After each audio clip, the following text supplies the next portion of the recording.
ಇಲ್ಲಿ ನೋಡಿ swimming pool ಕರ್ಕೊಂಡು ಹೋಗೋಕೆ ಟೈಮ್ ಇಲ್ಲ ಅಂತ ಅವರಪ್ಪ ಇದನ್ನು ಆರ್ಡರ್ ಮಾಡಿದ್ದಾರೆ. ಒಂಥರ ಪೂಲ್ ಥರ. ಇದು ವಾಟರ್ ಹಾಕಿದ್ಮೇಲೆ ಹೆಂಗೆ ಕಾಣುತ್ತೆ ಅಂತ ನೋಡಬೇಕು. ತುಂಬಾ ಚೆನ್ನಾಗಿದೆ. ಆರೋಹಿ ಇಷ್ಟ ಆಯ್ತಾ? ಡಾಲ್ಫಿನ್ ಇದೆಯಾ? ನೋಡಿ ಪ್ರಿಪೇರ್ ಮಾಡ್ತಾರೆ ಅವರಪ್ಪ. ಬ್ಲೋ ಮಾಡೋದಿಲ್ಲ ಏನಿಲ್ಲ, ಜಸ್ಟ್ ಹಿಂಗೆ ಇಟ್ಬಿಟ್ಟು ಹಿಂಗೆ ನೀರು ಹಾಕೋದಷ್ಟೇ. ಮಗ್ಳಿಗೆ ಮಸ್ಕ ಹೋಗೋಕ್ಕೆ ಏನೆಲ್ಲ ಮಾಡ್ತೀರಲ್ಲ? ನಮಗ್ ಮಸ್ಕ ಹೊಡಿಯೋಕೆ ಏನಿಲ್ಲ, ಒಂದು ಅವಾಜು ಅಷ್ಟೇ.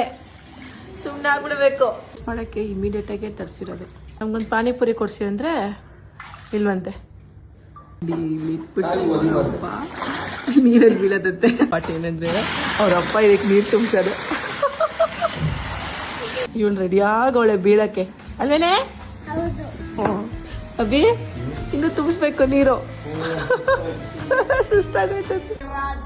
ಎಲ್ಲ ರೆಡಿ ಮಾಡಿ ಅವಳಿಗೆ ಟಾಯ್ಸ್ ಹಾಕಿ ಸ್ಲೈಡಿಂಗ್ ಒಳಗಡೆ ಇಟ್ಟು ಅವಳು ಆಚೆ ಕಡೆ ಬಂದ್ರೆ ಇವೆಲ್ಲ ಹಿಂಗೆ ಬೀಳ್ಬಾರ್ದು ಜಾಡಬಾರ್ದು ಅಂತ ಅಂದ್ಬಿಟ್ಟು ಇಲ್ಲಿ ನೋಡಿ ಎಷ್ಟು ಚೆನ್ನಾಗಿ ಮಾಡಿದ್ದಾರೆ. ಮ್ಯೂಸಿಕ್ ಬೇರೆ, ಎಂಟರ್ಟೈನ್ಮೆಂಟ್ ಬೇರೆ ಸುಂದ್ರಿಗೆ.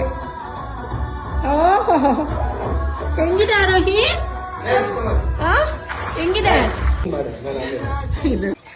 ನೋಡಿ. ಇಲ್ಲಿ ಮಜಾ ಮಾಡಕ್ ಬಿಟ್ಟು ಅವರಪ್ಪ ಎಲ್ಲ ರೆಡಿ ಮಾಡಿ ಸುಸ್ತಾಗಿ ಕೂತವ್ರೆ. ನೆಕ್ಸ್ಟ್ ಡೇ ರೆಡಿ ಹಿಡ್ಕೊಂಡ್ ಬರ್ತಾರೋ ಮಗ್ಳಿಗೆ ಗೊತ್ತಿಲ್ಲ. ಅಲ್ಲಿ ತನಕ ಎಲ್ಲರೂ ನೀವು ಇದೇ ಥರ ಮಕ್ಳಿಗೆ ತರಿಸಿ ವೀಕೆಂಡ್ ಎಂಜಾಯ್ ಮಾಡಿ ಅಂತ ಹೇಳ್ತೀವಿ. ನಿನ್ನೆ ಮುಗಿಸ್ತಾ ಇದ್ದೀನಿ. ಬಾಯ್ ಬಾಯ್.